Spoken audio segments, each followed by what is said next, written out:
જય શ્રી કૃષ્ણ. રાધે રાધે. મારી યુટ્યુબ ચેનલમાં તમારું હાર્દિક સ્વાગત છે. મિત્રો, આજે આપણે સાંભળીશું અમાવસ્યા શનિવારે આવે છે એટલે શનિ અમાવસ્યા અને તેની કથા વિશે. જો તમે શનિદેવની કૃપા પ્રાપ્ત કરવા માંગતા હો તો વિડીયોને લાઈક કરી ચેનલને સબસ્ક્રાઈબ કરી કોમેન્ટમાં જય શનિ મહારાજ જરૂરથી લખજો. બોલો ન્યાય અને દંડના દેવતા ભગવાન સૂર્યનંદન છાયાપુત્ર શનિદેવ મહારાજની જય. દર્શક મિત્રો, અમાવસ્યા એક મહત્વપૂર્ણ દિવસ મનાય છે જે દર મહિનામાં એક જ વખત આવે છે. જે દિવસે પિતૃઓનું સ્મરણ કરવામાં આવે છે. તેમના સન્માન અર્થે આ દિવસની ખાસ પૂજા વિધિ કરવામાં આવે છે. પિતૃઓને પ્રસન્ન કરવા માટે તથા પિતૃદોષમાંથી મુક્તિ મેળવવા માટે તર્પણ, શ્રાદ્ધ, પિંડદાન, દાન પુણ્ય, તીર્થસ્થાન આદિ કરવામાં આવે છે. પૂર્વજોને જલ અર્પિત કરવામાં આવે છે. ભોજન અર્પિત કરવામાં આવે છે. આ ઉપરાંત આજે શનિવાર છે માટે શનિવાર અમાવસ્યા કહેવાય છે. શનિદેવની પણ ખાસ પૂજા આરાધના કરવામાં આવે છે જેથી શનિગ્રહ સંબંધી દુષ્ટ પ્રભાવ આપણા પર હોય તેનાથી મુક્તિ મળે છે. પવિત્ર તીર્થોમાં જઈને સ્નાન કરવાથી શરીરની શુદ્ધિ થઈ જાય છે. શુદ્ધ મનથી ઈશ્વરનું સ્મરણ કરવાથી મન શુદ્ધ થાય છે અને પિતૃઓને તર્પણ, શ્રાદ્ધ, પિંડદાન, દાન પુણ્ય કરવાથી આપણા કર્મ પણ શુભ પરિણામ આપે છે.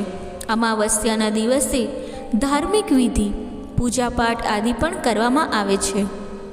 શનિવારે અમાવસ્યા હોય માટે આ અમાવસ્યા ખૂબ જ મહત્વપૂર્ણ કહેવાય છે.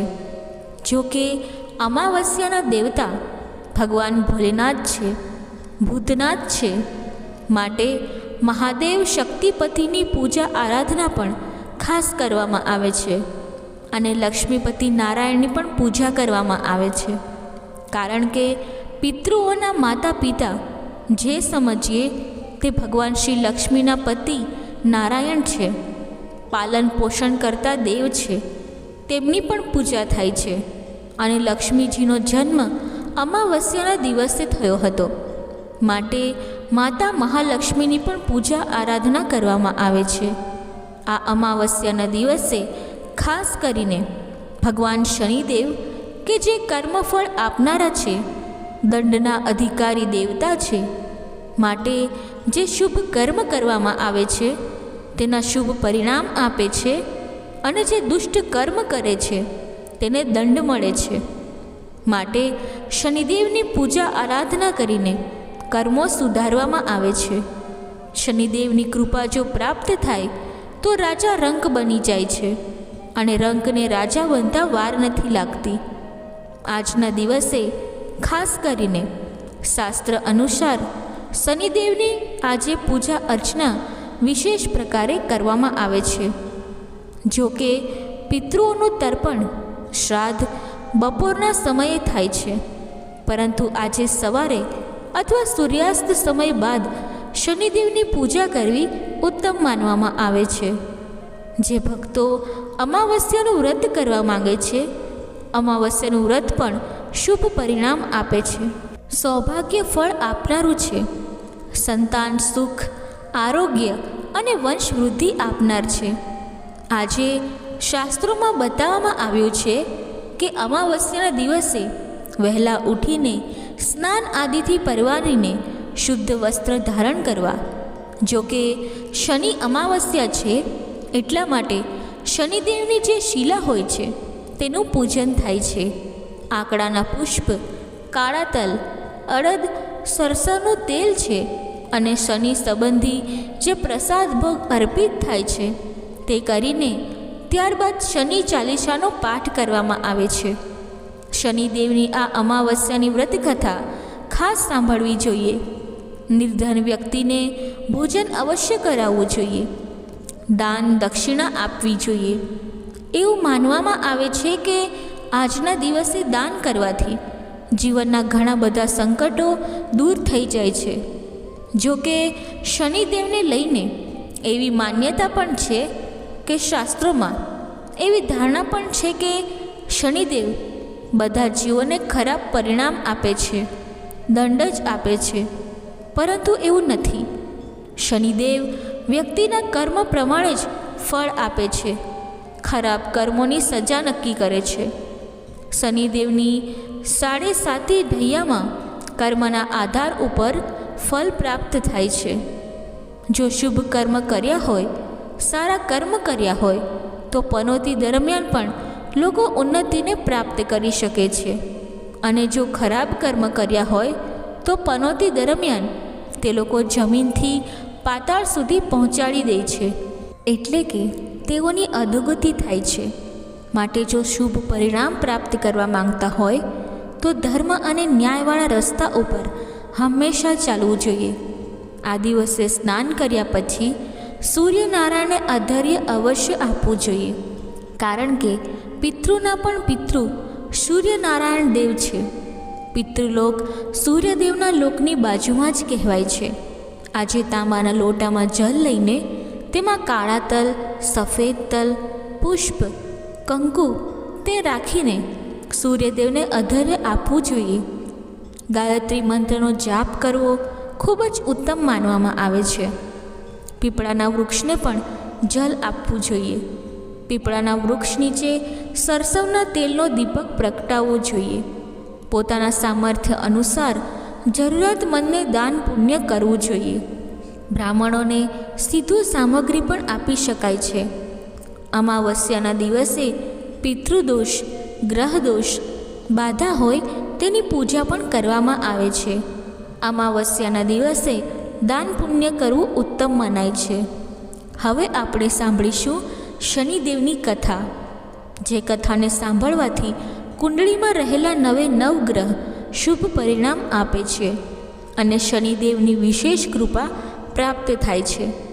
આગળ જે સુખ હતું તે પાછું પ્રાપ્ત થાય છે અને જ્ઞાનની પ્રાપ્તિ થાય છે. જીવનમાં ધર્મ સચવાઈ રહે છે. એવી શનિદેવની કથા આપણે સાંભળીએ. બોલો શનિદેવ મહારાજની જય. ઘણા પ્રાચીન સમયની આ વાત છે. સૂર્ય, ચંદ્ર, મંગળ, બુધ, બૃહસ્પતિ, શુક્ર, શનિ, રાહુ અને કેતુ આ 9 ગ્રહ એકઠા થયા અને વાતો કરવા લાગ્યા. સૂર્યદેવ કહેવા લાગ્યા કે તમારા બધામાં હું સર્વશ્રેષ્ઠ છું. મારી કૃપા હોય તો સર્વ કાર્યમાં સિદ્ધિ પ્રાપ્ત કરી શકે છે.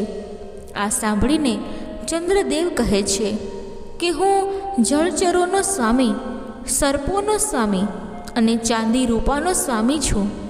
હું ગુણી અને ચંચળ સ્વભાવનો છું. મારી કૃપાથી વ્યક્તિ દાની અને તપસ્વી બને છે, દેવોની ભક્તિ કરે છે. આ સાંભળીને મંગળ કહે છે હું પૃથ્વીનો પુત્ર છું. મારી કૃપાથી વ્યક્તિના શત્રુઓનો નાશ થઈ જાય છે. મુશ્કેલ કામ પણ એકદમ સરળ બની જાય છે. હું વ્યક્તિને અનેક વૈભવો આપું છું. આ ત્રણેયની વાતો સાંભળીને બુદ્ધ કહે છે તમે જાણો છો કે મને રાજકુમાર તરીકે પદ પ્રાપ્ત થયેલું છે. ત્યાં તો બૃહસ્પતિ પણ કહે છે અરે હું તો બધા દેવતાઓનો ગુરુ છું. પછી બીજાની તો શું વિષાદ.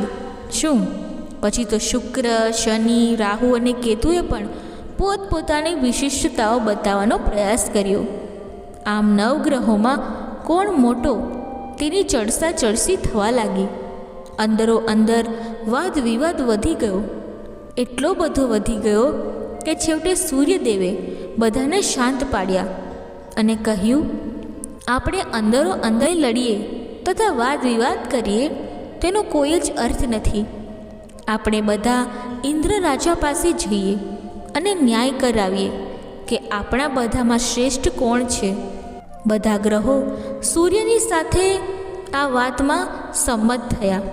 પછી બધા ગ્રહો ઇન્દ્ર પાસે સ્વર્ગમાં ગયા. બધા ગ્રહોને એક સાથે આવેલા જોઈને રાજા ઇન્દ્રને આશ્ચર્ય થયું. તેમણે બધા ગ્રહોને આસન આપીને બેસવા કહ્યું અને અહીં આવવાનું કારણ પૂછ્યું. ત્યારે સૂર્યદેવ કહે છે કે હે રાજા ઇન્દ્ર, અમારા 9 ગ્રહોમાં કોણ મોટું તે બાબતમાં મતભેદ થઈ ગયો છે.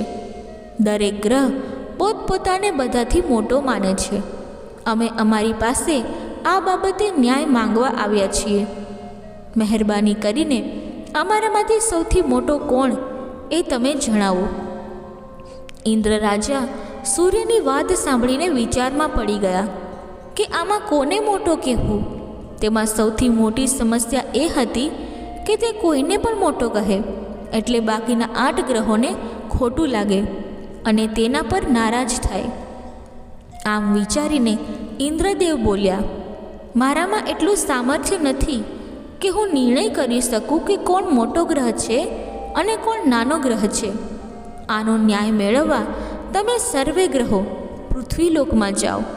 ત્યાં ઉજ્જૈની નગરીમાં વિક્રમાદિત્ય નામે રાજા રાજ કરે છે. તે તમારો અવશ્ય ન્યાય કરશે.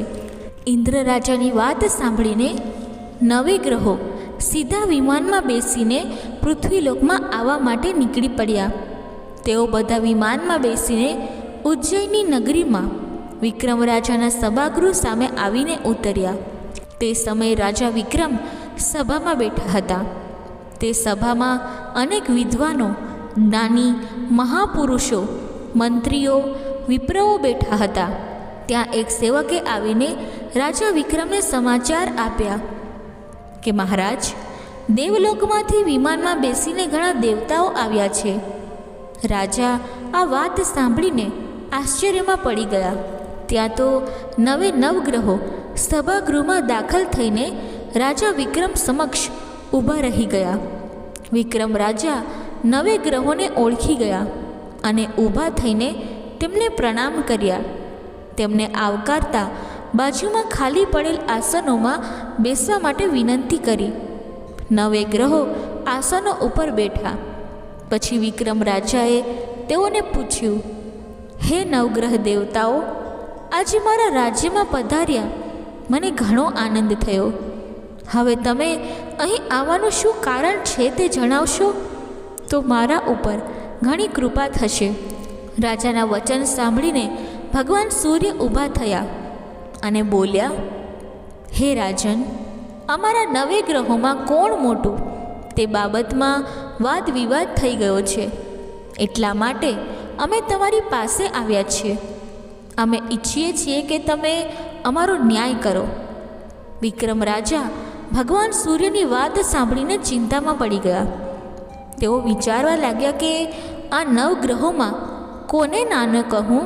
વિક્રમ રાજા ભગવાન સૂર્યની વાત સાંભળીને ચિંતામાં પડી ગયા. તેઓ વિચારવા લાગ્યા કે આ 9 ગ્રહોમાં કોને નાનો કહું ને કોને મોટો કહું. જેને હું નાનો કહીશ તે મારા ઉપર કોપાયમાન અને નારાજ થઈ જશે. આમ વિચારીને રાજાએ કહ્યું, હે 9 ગ્રહ દેવતાઓ, તમે તો દેવો છો અને હું તો પૃથ્વીલોકનો સામાન્ય મનુષ્ય છું. હું તમારો ન્યાય કેવી રીતે કરી શકું. આથી ભગવાન સૂર્ય બોલ્યા, હે વિક્રમ રાજા, અમે અમારો ન્યાય કરાવવા રાજા ઇન્દ્ર પાસે ગયા હતા. તેઓએ અમને તમારી પાસે ન્યાય માંગવા માટે મોકલ્યા છે. આથી તમે જ અમારો ન્યાય કરો, કારણ કે તમે જ અમારો ન્યાય કરી શકો છો. છેવટે વિક્રમ રાજાએ કંઈક વિચાર કરીને 9 ગ્રહોને કહ્યું, તમે આજથી 8મા દિવસે અહીં આવજો. તે વખતે હું તમારો ન્યાય કરીશ. પછી 9 ગ્રહોએ અહીં 8મા દિવસે પાછા મળીશું એમ નક્કી કરીને વિમાનમાં બેસીને તેઓ પોતપોતાને સ્થાને જતા રહ્યા. રાજાએ પછી પોતાના મંત્રીઓ, વિદ્વાનો અને જ્યોતિષીઓની સલાહ લઈને નક્કી કર્યું કે સોના, ચાંદી, પિત્તળ, કાંસુ, તાંબા, જસદ, અબરખ, લોઢા આદિ 9 આસનો બનાવવામાં આવે અને તે આસનો સભામાં ગોઠવવામાં આવે. વિક્રમ રાજાની સૂચના થતાં જ બધી વ્યવસ્થા કરવામાં આવી. 8મા દિવસે 9 ગ્રહો વિક્રમ રાજાના દરબારમાં આવ્યા. સૌપ્રથમ સૂર્યનારાયણ પધારે છે. તેમને ઉત્તમ એવા સોનાના આસનો ઉપર બેસવા વિનંતી કરી. પછી ચાંદીના આસન ઉપર ચંદ્રદેવ અને એ રીતે 9 ગ્રહો આવતા ગયા અને અલગ અલગ ધાતુના આસન ઉપર બેસવા માંડ્યા. સૌથી છેલ્લે શનિદેવ આવ્યા એટલે તેમને લોઢાના આસન ઉપર બેસાડવામાં આવ્યા. બધા ગ્રહો આવી ગયા. આ જાણી શનિદેવ બોલ્યા, હે રાજા વિક્રમ, તમારા કહેવા મુજબ અમે બધા અહીં આવી ગયા છીએ. હવે તમે અમારો ન્યાય કરો કે અમારામાં સૌથી મોટું કોણ છે. આથી વિક્રમ રાજા ઊભા થઈને કહેવા લાગ્યા, હે ગ્રહ દેવતાઓ, જેમ તમે આવ્યા ક્રમમાં તેમ પાછા જાઓ. તમે તમારો ન્યાય જાતે જ કર્યો છે અને સૌથી છેલ્લા આવ્યા તમે. તેથી હે શનિદેવ, તમે છેલ્લા ગ્રહ કહેવાશો. આ માટે મને માફ કરશો. આથી શનિદેવ ગુસ્સે થઈ ગયા અને બોલ્યા, હે રાજા વિક્રમ, આ ન્યાય બરાબર થયો નથી. તમે ફરીથી ન્યાય કરો. ત્યારે રાજા વિક્રમ કહે છે, એકવાર જે ન્યાય થઈ ગયો હોય તેનો ફરીથી ન્યાય ન થાય. આથી આ ન્યાયને માન્ય રાખવામાં આવશે. આ સાંભળીને શનિદેવ કોપાયમાન થઈ ગયા અને વિક્રમ રાજાને કહેવા લાગ્યા, હે રાજા વિક્રમ, તમે તમારા બળ પરાક્રમને જાણતા નથી. આ સાંભળીને શનિદેવ કોપાયમાન થઈ ગયા અને વિક્રમ રાજાને કહેવા લાગ્યા, હે રાજા વિક્રમ, તમે મારા બળ પરાક્રમને જાણતા નથી. સૂર્ય એક રાશિ પર 1 મહિનો રહે છે, ચંદ્ર 2.25 દિવસ, મંગળ 1.5 મહિનો, બૃહસ્પતિ 13 મહિના, બુધ અને શુક્ર 1 મહિનો, રાહુ અને કેતુ ઉલટા ચાલતા કેવળ 18 મહિના રાશિ પર અસર કરે છે. પરંતુ હું એટલે કે શનિદેવ એક રાશિ ઉપર 2.5 વર્ષ 30 મહિના સુધી મારી અવકૃપા થતાં મોટા મોટા દેવતાઓને પણ દુઃખ ભોગવવું પડે છે. જ્યારે રામચંદ્ર પર 7.5 આવી ત્યારે તેમના રાજપાટ છોડીને તેમણે પણ વનવાસમાં જવું પડ્યું હતું. રાવણ પર જ્યારે 7.5 આવી ત્યારે તેની સોનાની લંકા બળી ગઈ હતી. તેના કુળનો નાશ થયો હતો. આથી હું તમને કહું છું કે તમે સાવધાન થઈને રહેજો. રાજા વિક્રમે કંઈક ક્ષોભ સાથે કહ્યું, હે શનિદેવ, મેં તો આપની સાથે ન્યાય જ કર્યો છે, પરંતુ જો તમે તેને અપમાન સમજતા હોય તો મને માફ કરજો અને તમને જેમ ઠીક લાગે તેમ કરજો. મારા ભાગ્યમાં જે લખ્યું હશે તે મારે ભોગવવું જ પડશે. કેટલાક સમય પછી વિક્રમ રાજા પર 7.5 આવી. તે સમયે શનિદેવ ઘોડાના વેપારીનું રૂપ લઈને અનેક ઘોડાઓ સાથે ઉજ્જૈની નગરીમાં આવ્યા. વિક્રમ રાજાને જાણ થઈ કે કોઈ પરદેશી ઊંચી જાતના ઘોડા લઈને આવ્યો છે. જેથી વિક્રમ રાજાએ તે વેપારીને બોલાવીને ઘોડા બતાવવા માટે કહ્યું. વેપારી ઘોડા લઈને આવ્યો ત્યારે વિક્રમ રાજાએ એક પછી એક ઘોડા જોવા માંડ્યા, જેમાંથી તેમને એક ઘોડો પસંદ આવી ગયો. તેમણે વેપારીને તે ઘોડાનું મૂલ્ય પૂછ્યું. ત્યારે વેપારીએ કહ્યું કે પહેલાં તમે તે ઘોડા ઉપર બેસીને તેની પરીક્ષા કરી જુઓ, પછી તેનું મૂલ્ય આપણે નક્કી કરીશું. વિક્રમ રાજા તો ઘોડાની ઉપર બેસીને ઘોડાને દોડાવવા લાગ્યા. તે ઘોડો એટલી તેજ ગતિથી દોડવા લાગ્યો કે વિક્રમ રાજા તેને કાબૂમાં રાખી શક્યા નહીં. આમ ભાગતા ભાગતા ઘોડો ગાઢ જંગલમાં પહોંચી ગયો. આ જંગલનું નામ અંધીવન હતું. અહીં વાઘ, સિંહ, ચિત્તા, દીપડા આદિ વિકરાળ પ્રાણીઓ રહેતા હતા. છેવટે ઘોડાએ રાજાને પોતાની પીઠ ઉપરથી નીચે પટક્યા અને ઘોડો દૂર જઈને અંતર ધ્યાન થઈ ગયો. વિક્રમ રાજા વિચારવા લાગ્યા કે મારે તો કોઈની પણ સાથે વેર નથી, તો પછી મને કોણે અને શા માટે અહીં લાવ્યું છે, અને આ ઘોડો અદૃશ્ય કેવી રીતે થઈ ગયો? આમ વિચારતા રાજા આમ તેમ ભટકવા લાગ્યા. આમ ભટકતા ભટકતા ઘણો સમય વીતી ગયો, છતાં બહાર નીકળવાનો કોઈ માર્ગ મળતો ન હતો. રાજાને સખત ભૂખ અને તરસ લાગી હતી અને ચારેય બાજુ દૂર દૂરથી હિંસક પ્રાણીઓના અવાજો સંભળાતા હતા. તેથી રાજા એક ઝાડ ઉપર ચડીને જોવા લાગ્યા. ત્યાં તેમની નજર એક નગર તરફ જવાના માર્ગ ઉપર પડી. વિક્રમ રાજા નીચે ઉતરીને તે માર્ગ પર આગળ વધ્યા અને ત્રંબાવટી નગરમાં આવીને પહોંચ્યા. નગરમાં ફરતા ફરતા તેઓ એક દુકાને જઈને પહોંચ્યા. તેના શેઠને કહ્યું, શેઠજી, મારું નામ શ્યામ છે. હું ઉજ્જૈનીનો રહેવાસી છું. આ જાણીને શેઠે શ્યામને ઠંડુ પાણી પાયું અને દુકાનમાં એક બાજુ બેસવા કહ્યું. આ દિવસે શેઠની દુકાનમાં ઘણો વેપાર થયો. શેઠ સમજ્યા કે આ આવનાર માણસના ભાગ્યને કારણે જ મારી દુકાનમાં આટલો વેપાર થયો છે, તેથી તે ભાગ્યવાન હોવો જોઈએ. આમ માનીને સાંજ પડતા શેઠ શ્યામને પોતાને ઘેરે લાવ્યા. શેઠે ઘેરે આવીને શેઠાણી અને પોતાની દીકરીને વાત કરી કે આવનાર ભાગ્યવાન છે. તે આજે દુકાનમાં બેઠો હતો તો દરરોજ કરતાં મારે ઘણો વકરો થયો અને ઘણો લાભ પણ થયો છે, માટે હું તને અહીં ભોજન માટે લાવ્યો છું. શેઠાણી અને તેમની દીકરીએ પણ કહ્યું, સારું કર્યું, તમે તેને જમવા માટે અહીં લાવ્યા. અમે જમવાનું પીરસીએ છીએ. ત્યાં સુધી તમે બંને હાથ મોં ધોઈને બેસો, પછી તમને જમવા માટે બોલાવીશું. દીકરીએ મહેમાનને પોતાના ઓરડામાં ઉતારો આપ્યો. શ્યામ હાથ પગ મોં ધોઈને ઓરડામાં બેઠો. ત્યાં તેણે એક કૌતુક જોયું. દિવાલની ખીટી ઉપર એક હીરાનો હાર લટકી રહ્યો હતો. તેને ભીત ઉપર ચિતરેલ એક હંસ ગળી રહ્યો હતો. શ્યામ આ જોઈને આશ્ચર્ય પામ્યો. જમવાનું કહેણ આવતા શ્યામ જમવા ગયો. પછી શેઠની દીકરી પોતાના ઓરડામાં આવીને હીરાનો હાર જે ખીટીએ લટકાવ્યો હતો તેને લેવા માટે ગઈ તો ત્યાં હાર દેખાયો નહીં. તેણે નોકરાણીને બોલાવીને પૂછ્યું કે તે હાર જોયો છે? ત્યારે નોકરાણીએ પણ કહ્યું, મને ખબર નથી બેનબા. શ્યામ જમીને પાછો ઓરડામાં આવતા શેઠની દીકરીએ શ્યામને પૂછ્યું, અહીં ખીટી ઉપર મેં હીરાનો હાર મૂક્યો હતો, તે તમે જોયો છે?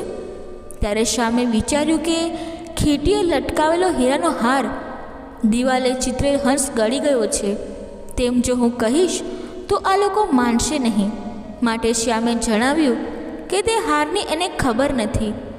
શેઠની દીકરીને શ્યામને હાર આપી દેવા ઘણું સમજાવ્યું, છતાં હાર ન મળતા દીકરીએ શેઠને આ વાત કરી.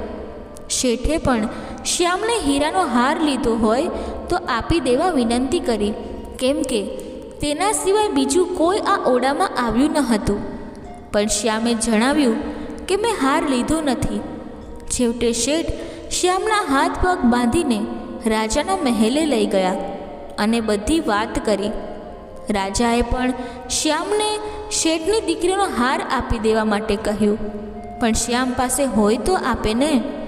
છેવટે રાજાએ શ્યામના હાથ પગ કપાવી નાખ્યા અને તેલીના ઘર પછવાડે નાખી દીધો. આમ એક દિવસ શ્યામ તેલીના ઘર પછવાડે પડી રહ્યો. બીજા દિવસે ગંગુ તેલીની નજર પોતાના ઘર પછવાડે ગઈ. ત્યાં તેને માલુમ પડ્યું કે કોઈના હાથ પગ કાપીને પોતાની ભીત પાછળ નાખી દેવામાં આવ્યું છે. તપાસ કરતાં તેને ખબર પડી કે નગરના રાજાએ ચોરીના ગુના બદલ તેને આ શિક્ષા આપી છે. ભૂખ્યા તરસ્યા શ્યામની બેહાલ અપંગ દશા જોઈને ગાંગુ તેલીને તેની ઉપર દયા આવી. તેણે જઈને પોતાની પત્નીને વાત કરી, આપણી ભીત પછવાડે પડેલ માનવી હાથ પગ વગરનો છે. આપણે જો તેની થોડી સેવા કરીએ, સાજો થાય તો તેનીને આપણે કામે રાખીએ તો આપણે આપણા કામમાં ઉપયોગી થશે. તે બેઠો બેઠો ઘાણી ફેરવ્યા કરશે.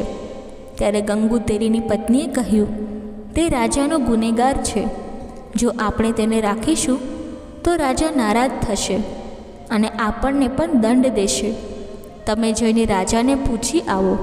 જો રાજા સંમતિ આપે તો આપણા ઘરમાં તેને રાખી લઈશું. ગંગુ તેલી રાજા પાસે પહોંચ્યા અને બધી વાત કરી. રાજાને થયું કે શ્યામે તો તેના ગુનાની સજા ભોગવી જ ચૂક્યો છે.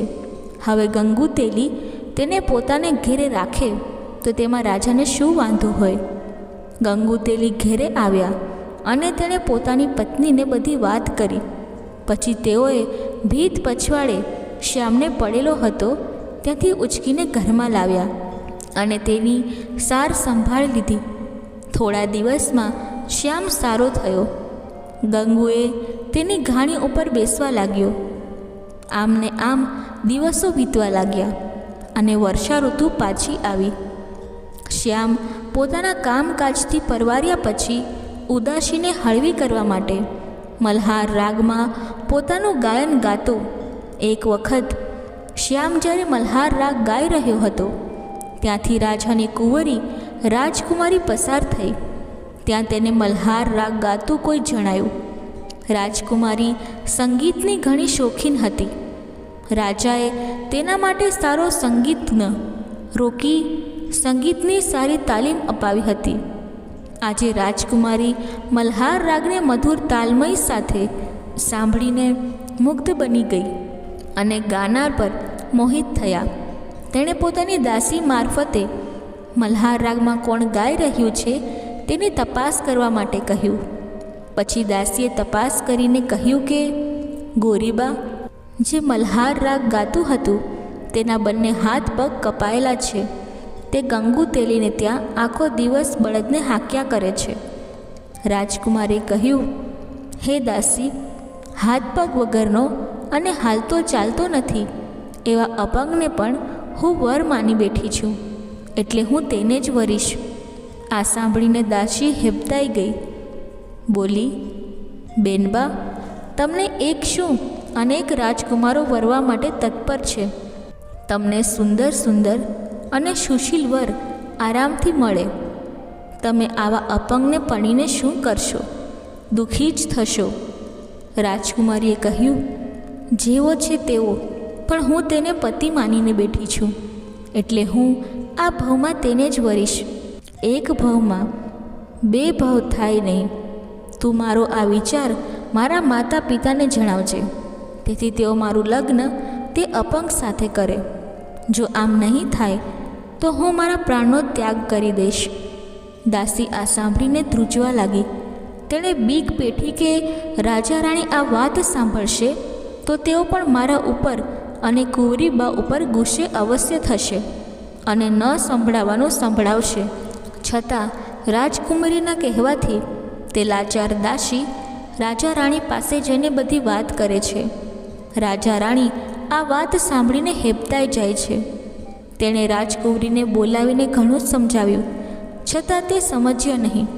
છેવટે રાજાને ગુસ્સો આવ્યો અને કહ્યું, તારા ભાગ્યમાં એવું લખાયું હશે તો ભોગવ.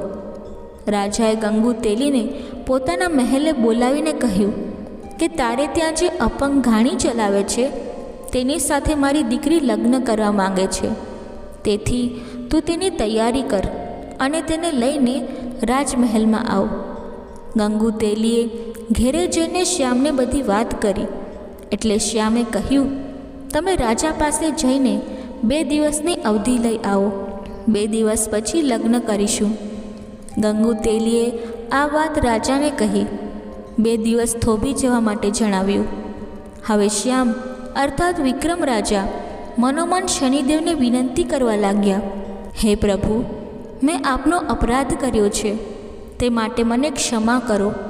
તમારી શક્તિનો મને પરચો મળી ગયો છે, માટે મને માફ કરીને મારી ઉપર કૃપા દ્રષ્ટિ કરો. એવામાં શ્યામ જ્યાં બેઠો હતો ત્યાં શનિદેવનું વિમાન આકાશમાંથી ઉતર્યું. શનિદેવ વિમાનમાંથી નીચે ઉતરીને શ્યામ પાસે આવ્યા.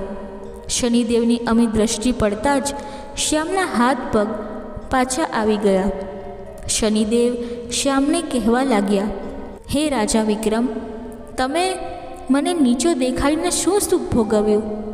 આ બધું દુઃખ મારે લીધે તમને પડ્યું છે. વિક્રમ રાજાએ કહ્યું, શનિદેવ, મને ક્ષમા કરો, મારી ભૂલ થઈ ગઈ છે.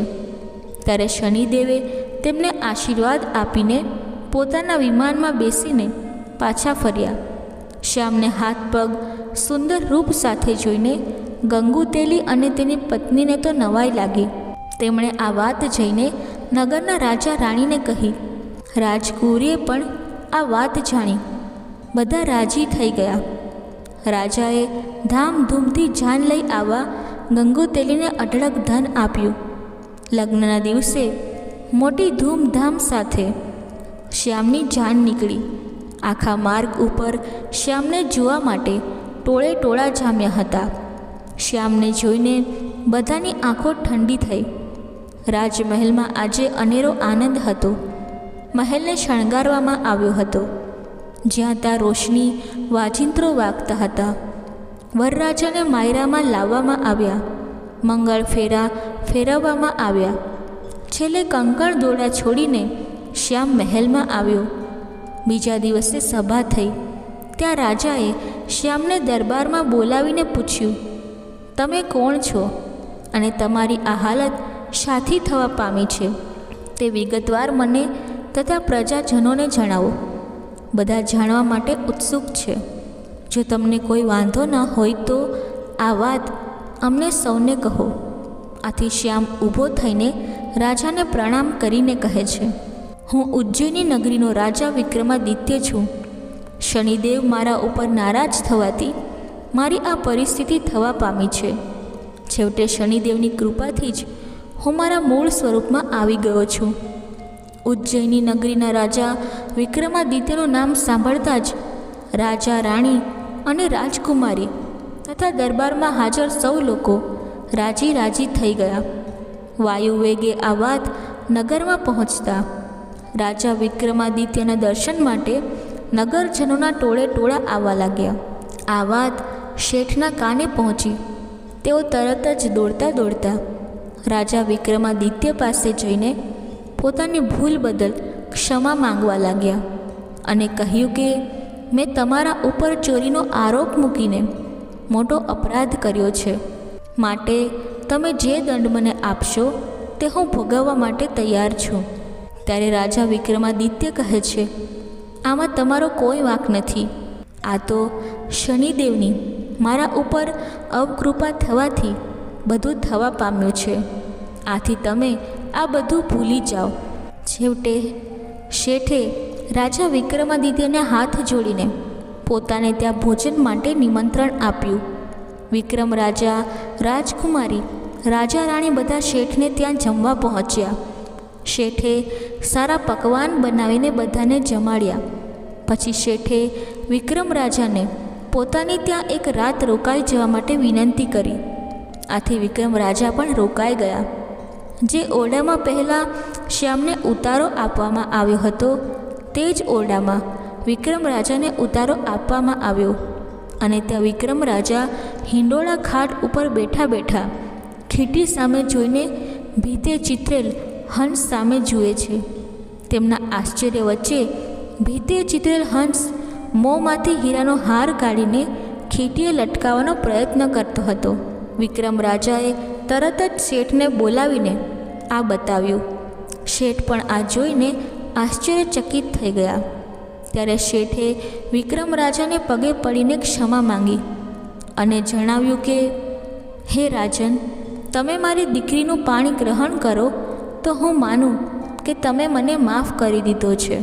પછી વિક્રમ રાજા શેઠની દીકરી સાથે પણ પરણ્યા. ઘણા દિવસ સુધી ત્રંબાવટી નગરીમાં રહીને વિક્રમ રાજાએ પોતાની નગરી ઉજ્જૈની જવા માટે રાજા રાણીની પરવાનગી માંગી. રાજા રાણી પ્રસન્ન થઈને સંમતિ આપી. રાજાએ પોતાના જમાઈ દીકરીને અઢળક દાગીના, વસ્ત્રો, ધન, દાસ દાસીઓ આપ્યા. તે મુજબ શેઠે પણ પોતાની દીકરી જમાઈને ઘણું બધું આપ્યું. મોટા ધામધૂમ સાથે તેમને વિદાય આપવામાં આવી. થોડા સમય પછી બધો કાફલો ઉજ્જૈની નગરીમાં આવી પહોંચ્યો. ઘણા સમય પછી મહારાજા વિક્રમાદિત્ય બે રાણીઓ સાથે નગરમાં આવી રહ્યા છે. આ જાણીને આખી નગરી આનંદમાં ડૂબી ગઈ. ધામધૂમથી સામયું કરવામાં આવ્યું. રાજમહેલમાં રાજા રાણીને લાવવામાં આવ્યા. બીજા દિવસે રાજા વિક્રમાદિત્ય સભા ભરીને બેઠા હતા. ત્યાં શનિદેવ પધાર્યા. શનિદેવને જોઈને રાજા વિક્રમ ઊભા થયા એટલે આખી સભા પણ ઊભી થઈ. શનિદેવને માન આપવામાં આવ્યું. તેમને આસન ઉપર બેસાડવામાં આવ્યા. ત્યારે શનિદેવ બોલ્યા, હે રાજા વિક્રમાદિત્ય, તમે મને બધા વચ્ચે નાનો દેખાડ્યો, તેનું ફળ તમને મળી ગયું છે. મેં તમને ઘણું દુઃખ દીધું છે. હવે હું તમારા ઉપર પ્રસન્ન છું. આથી તમારે જે વરદાન માંગવું હોય તે વરદાન માંગો. આ સાંભળીને રાજા વિક્રમાદિત્ય કહે છે, હે શનિદેવ, તમે જે મને દુઃખ દીધું તેવું દુઃખ તમે હવે કોઈને દેશો નહીં. આથી શનિદેવ કહે છે, હે રાજા વિક્રમ, તમારી વાત મને સ્વીકાર્ય છે. શનિવારે જે નર નારી મારી આ કથા સાંભળશે કે વાંચશે, તેમજ વ્રત કરશે, મારું ધ્યાન ધરશે, પૂજા પાઠ કરશે, તેને હું કદી પીડીશ નહીં.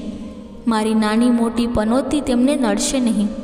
આટલું કહીને શનિ મહારાજ તો અંતર ધ્યાન થઈ ગયા.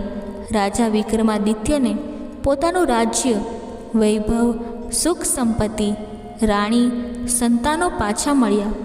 આમ શનિવારનું આ વ્રત કરીને જે ભક્તો આ કથા સાંભળે છે તેની ઉપર શનિદેવની કૃપા દ્રષ્ટિ હંમેશા રહે છે. કષ્ટ પીડામાંથી મુક્તિ મળે છે. બોલો શનિદેવ મહારાજની જય. બોલો ભગવાન ભોલેનાથની જય. દર્શક મિત્રો, વ્રતકથા બોલતી વખતે જો મારાથી કોઈ ભૂલ થઈ હોય તો હું ક્ષમા માગું છું અને આશા રાખું છું કે આ વ્રતકથા તમને પસંદ આવી હશે. જો આ વ્રતકથા તમને પસંદ આવી હોય તો વિડીયોને લાઈક કરી ચેનલને સબસ્ક્રાઈબ જરૂરથી કરી લેજો અને કમેન્ટ બોક્સમાં જય ભોલેનાથ અવશ્ય લખજો. ધન્યવાદ. જય શ્રી કૃષ્ણ. રાધે રાધે. હર હર મહાદેવ.